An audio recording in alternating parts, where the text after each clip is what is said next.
할렐루야. 4월 7일 월요일 새벽 기도회에 나오신 하늘 가족 여러분 환영합니다. 우리 사도신경하심으로 우리의 신앙을 고백하겠습니다.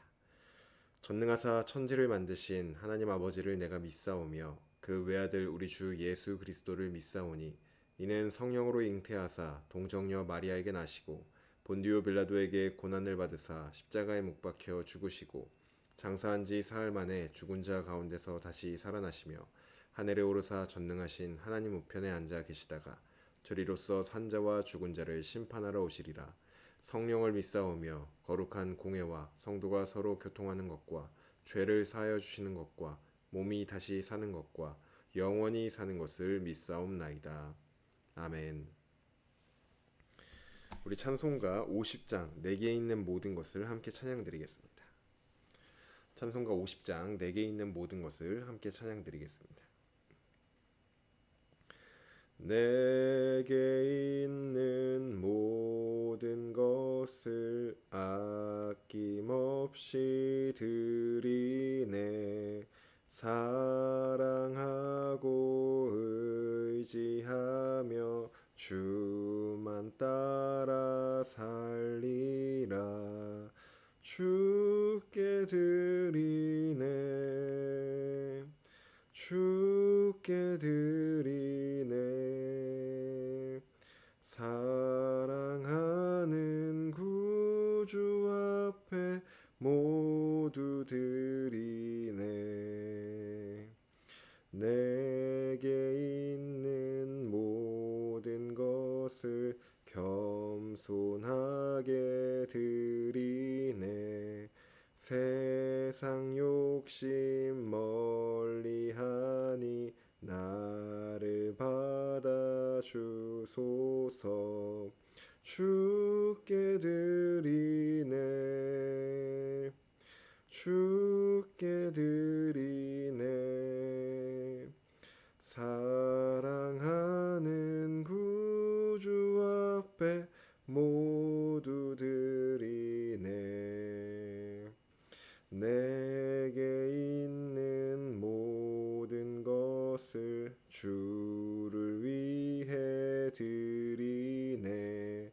주의 성령 충만하게 내게 내려주소서. 주께 드리네. 주께 드리네. 사랑하는 구주 앞에 모두 드리네. 아멘. 오늘 우리에게 주신 하나님 말씀 누가복음 20장 1절에서 18절까지 말씀입니다. 오늘 아침 우리에게 주신 하나님 말씀 누가복음 20장 1절에서 18절까지 말씀입니다. 제가 가지고 있는 성경 신약 성경 130쪽에 있습니다. 누가복음 20장 1절에서 18절까지 말씀입니다. 다 찾으신 줄로 알고 오늘 아침 우리에게 주신 하나님 말씀 함께 합독하도록 하겠습니다. 1절입니다.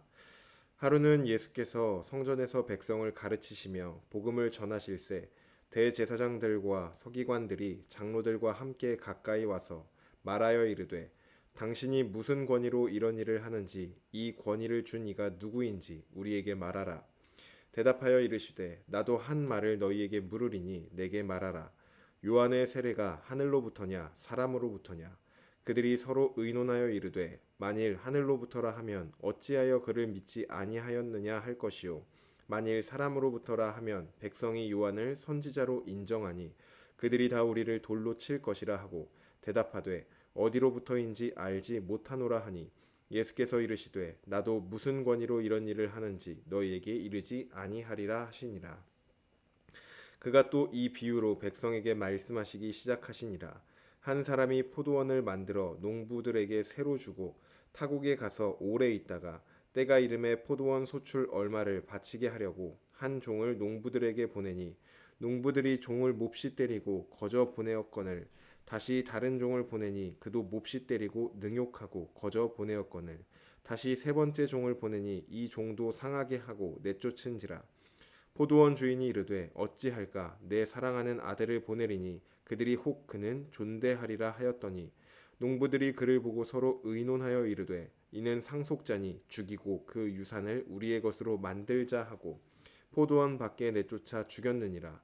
그런즉 포도원 주인이 이 사람들을 어떻게 하겠느냐 와서 그 농부들을 진멸하고 포도원을 다른 사람들에게 주리라 하시니 사람들이 듣고 이르되 그렇게 되지 말아지이다 하거늘 그들을 보시며 이르시되 그러면 기록된 바 건축자들의 버린 돌이 모퉁이의 머릿돌이 되었느니라 함이 어찌미냐 무릇 이 돌 위에 떨어지는 자는 깨어지겠고 이 돌이 사람 위에 떨어지면 그를 가루로 만들어 흩으리라 하시니라.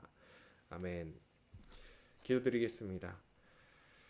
사랑의 하나님, 오늘도 우리의 참된 왕이시며 우리의 참된 주인이신 주님 앞에 나아갑니다. 겸손히 주님 앞에 엎드려 주님을 예배하오니 우리가 드리는 예배를 주님 기쁨으로 받아 주시옵소서. 또한 주님 말씀 듣길 원합니다. 우리에게 말씀하여 주시고 그 말씀 앞에 우리가 겸손히 순종함으로 우리의 삶의 예배를 주님 앞에 올려드리오니 그 예배 또한 받아 주시옵소서.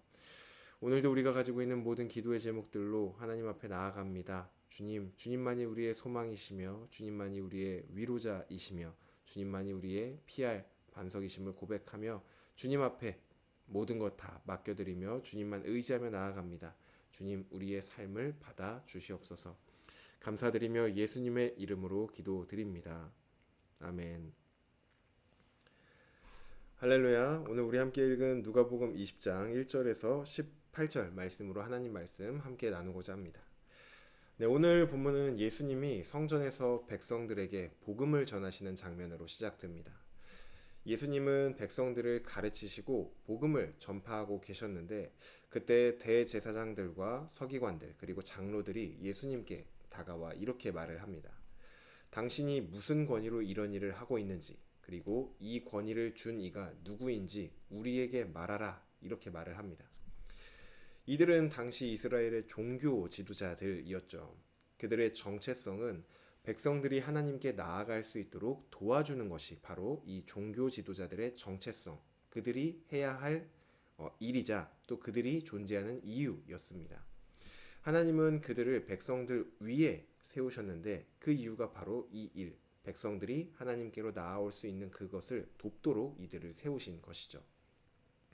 그렇다면 종교 지도자들의 정체성을 생각해 보았을 때 예수님은 그들의 편일까요? 아니면 그들과 적대적인 그러한 편일까요?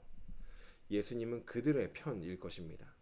왜냐하면 예수님은 백성들에게 말씀을 가르치셨고 또 복음을 전하였는데 그때 이 백성들이 주님의 말씀 앞에서 회개하고 하나님 앞에 돌아오는 일들이 계속해서 일어나고 있었습니다.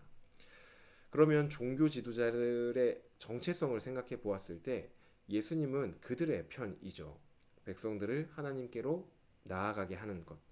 그러면 이 종교 지도자들은 예수님의 사역을 기뻐하고 또 예수님의 사역을 격려하고 혹시 필요한 것은 없는지 도와야 할 임무를 가지고 있는 사람들이 이 종교 지도자들이었습니다. 하지만 그들은 예수님을 적대시하면서 오히려 무슨 권위로 지금 이 일을 하는 것이냐고 따져 묻고 있죠. 왜냐하면 그들의 정체성, 이 종교 지도자들의 정체성이 완전히 무너졌기 때문입니다. 그들은 백성들이 하나님께로 나아가는 것에는 아무런 관심이 없습니다. 하나님께서는 바로 이 일, 백성들을 하나님께로 이끄는 그 일에 이 종교 지도자들을 세우셨음에도 그 일에는 아무런 관심이 없는 것이죠. 오직 그들의 관심은 백성들의 인정을 받는 것, 백성들로부터 칭찬을 받는 것, 백성들에게 존경을 받는 것, 이것에만 관심을 가졌습니다. 그러다 보니 예수님을 통하여서 백성들이 회개하고 하나님께 돌아가는 일들이 일어나도 오직 자신들을 향한 백성들의 관심이 지금 예수님께 빼앗기고 있다라는 것에 초점을 맞추어서 예수님을 적대시하고 있었던 것이죠. 예수님은 바로 이러한 이들에게 비유 하나를 말씀하십니다. 비유의 내용은 한 포도원을 만든 사람이 있는데 그 사람이 이 포도원을 세를 주어서 농부들에게 맡기고 주인은 타국으로 이제 먼 여행을 떠납니다. 어느 정도 시간이 흘러서 이 포도원에서 소출을 거둘 때가 되자 이 주인은 자신의 종을 시켜서 농부들에게 그 소출을 받아오라고 시킵니다. 하지만 이 농부들은 종들을 때리고 내쫓고 모욕하며 아무런 소출을 주인에게 돌려주지 않죠. 주인은 마지막으로 자신이 사랑하는 아들을 보내면 이 농부들이 자신의 아들만큼은 존대할 것으로 기대하며 아들을 보냅니다. 하지만 주인의 생각과는 다르게 농부들은 이 아들만 죽이면 이 포도원, 이 아들이 받게 될 이 유산이 우리의 것이 될 것이다 라고 생각하며 아들도 죽이게 되죠. 예수님께서 말씀하신 이 비유는 이스라엘의 역사와 또 종교 지도자들의 실체를 보여주고 있는 비유였습니다. 포도원은 이스라엘을 상징하고 있고 또 그 포도원의 주인은 하나님입니다. 그리고 하나님은 농부인 이 종교 지도자들에게 이스라엘을 맡기셨습니다. 하나님은 때때로 종들인 선지자들을 보내셨고 이제는 아들 예수님도 보내주셨죠. 그럼에도 종교 지도자들은 자신이 백성들의 주인이 되고 싶었고 또 자신이 높임을 받고자 하며 예수님을 거절하고 죽일 계획을 세우기 시작합니다. 오늘 본문에 나오는 이 포도원에서 일하고 있는 이 농부들과 같은 입장이었던 것이죠.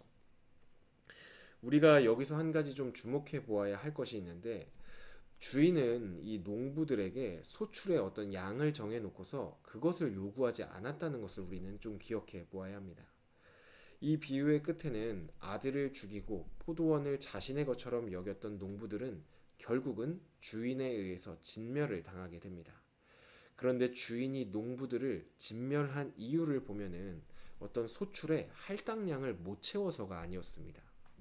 주인을 주인으로 인정하지 않고 주인에게 드리지 않은 것, 그리고 주인이 사랑하는 아들을 죽였던 것, 이것 때문에 농부들을 진멸한 것이지 소출을 많이 내지 못한 것 때문에 그들을 진멸하지 않았습니다. 우리도 종종 신앙생활을 하다 보면은 양적인 것에 좀 초점을 맞출 때가 있습니다. 내가 얼마나 많이 드려야 하나님께서 기뻐하실까? 내가 얼만큼 헌신해야 하나님께서 인정해 주실까? 이런 양적인 것에 초점을 맞출 때가 있죠. 하지만 하나님께서 우리에게 진짜로 요구하시는 것은 얼마나 많이 했냐, 얼마나 많이 드렸냐 이런 것이 아니라 하나님을 주인으로 인정하냐, 바로 이것 하나를 우리에게 요구하십니다.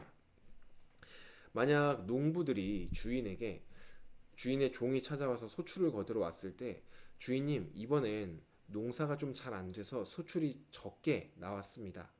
그런데 이 적은 소출마저 우리가 주인님께 드리면 저희가 먹고 사는 것이 좀 힘들어집니다. 그러니까 혹시 이번에는 좀 조금만 드리던가 아니면 다음번에 소출을 드려도 괜찮을까요? 라고 농부들이 주인에게 만약에 얘기를 했다면 주인은 흔쾌히 승낙했을 것입니다. 왜냐하면 주인의 관심은 소출의 양에 있지 않았기 때문입니다. 주인을 주인으로 인정하냐, 그것에 오직 관심이 있었습니다. 우리도 마찬가지입니다. 우리 삶의 주인이 하나님이죠. 그렇기 때문에 우리가 가지고 있는 모든 것들도 완벽하게 우리의 주인이신 하나님께 드려야 마땅합니다.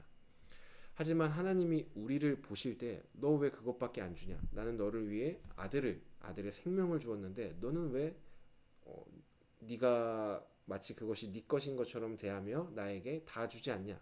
그거 다 내 거인 거 모르냐? 이런 식으로 우리에게 다그치거나 꾸짖지 않으십니다. 우리가 하나님을 주인으로 인정하냐, 인정하지 않냐, 이것을 하나님은 우리를 보실 때 중요하게 여기십니다.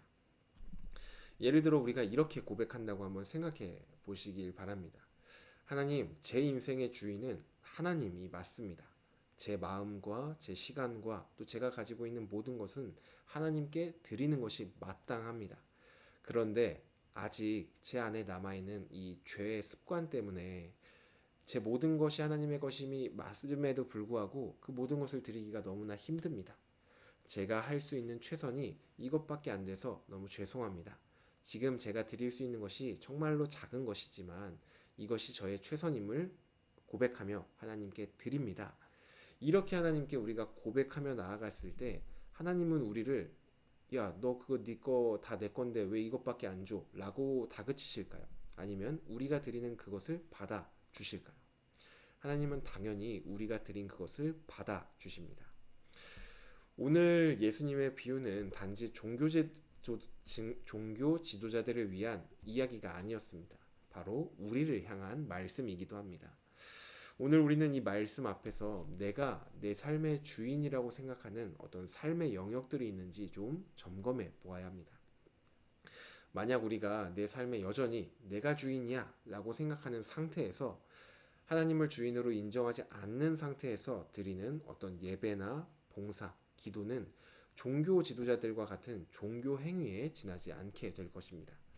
그렇기에 우리에게 가장 중요한 것은 얼마나 많이, 얼마나 자주 여기에 있는 것이 아니라 하나님이 내 삶의 주인이냐 여기에 있습니다. 하나님을 진짜 주인으로 인정하고 드릴 때는 정말 작은 것일지라도 하나님은 그것을 기쁨으로 받아주십니다. 우리가 하나님 정말 이것은 하나님의 것입니다 라고 우리의 시간과 재능과 물질과 마음을 주님 앞에 올려드릴 때 주님은 그것을 기뻐하십니다. 그러니 오늘 이 말씀 앞에서 나의 주인이 누구인지를 다시 한번 점검해 보시기를 바랍니다. 그리고 작더라도 우리의 참된 주인이신 주님 앞에 우리의 시간과 물질과 관계 등 우리의 모든 것들을 하나님 앞에 올려드려 보시길 바랍니다. 주님은 과부가 드린 2렙돈이 가장 크다라고 말씀을 하셨죠. 마찬가지로 우리가 드릴 수 있는 최선이 하나님께서 받으시는 가장 큰 것입니다. 이것을 꼭 기억하시며 우리의 것이 아니라 하나님의 것임을 고백하며 우리가 드릴 수 있는 최선을 하나님께 드려 하나님께서 기뻐하시는 백성, 하나님의 일꾼이 되는 저와 여러분 모두가 되기를 주님의 이름으로 축복합니다. 주신 말씀 놓고 기도드리겠습니다. 사랑의 하나님, 오늘 이 아침도 우리에게 말씀하여 주시니 감사합니다. 하나님, 우리가 살아가는 것은 정말 나의 것이 하나도 없고 오직 다 하나님의 것임을 고백합니다. 나의 시간과 나에게 주어진 물질과 나의 소유와 나의 모든 것들이 다 하나님의 것임을 고백합니다. 주님, 우리가 가진 이 모든 것들을 하나님께 올려드려야 마땅하지만 우리가 생활하는 데 있어서 또 우리가 살아가는 데 있어서 혹은 여전히 아직 우리가 죽이지 못하고 내버리지 못하는 나의 욕심과 나의 그러한 것들 때문에 하나님 앞에 온전히 다 드리지 못하는 우리의 솔직함과 연약함을 하나님 앞에 고백합니다. 이러한 우리에게 왜 그것밖에 못하냐라고 꾸짖으시는 분이 아니라 그것을 기쁨으로 또 큰 것으로 받아주시는 주님 앞에 감사드리며 우리가 가진 그 작은 것일지라도 하나님께 전심으로 올려드리는 우리 모두가 될 수 있도록 주여 인도하여 주시옵소서. 그리하여 우리의 삶이 하나님이 기뻐하시는 삶이 되고 우리가 주님의 백성, 주님의 자녀, 주님의 종으로서의 정체성을 잃지 않고 주님 다시 오실 그날까지 살아가는 우리 모두 될 수 있도록 주여 인도하여 주시옵소서. 감사드리며 예수님의 이름으로 기도드립니다. 아멘. 네, 오늘 예배를 마쳤습니다. 오늘 하루도 내 삶의 주인이 누구이신지를 다시 한번 좀 점검해 보시고 생각해 보시며 우리의 주인이신 하나님 앞에 정말 작은 것일지라도 좋습니다. 내가 가지고 있는 시간과 재능과 물질과 모든 것 다 좋습니다. 어떤 것이든 작은 것일지라도 이것이 하나님의 것임을 고백하며 드려보는 그러한 하루가 되시기를 간절히 소망합니다.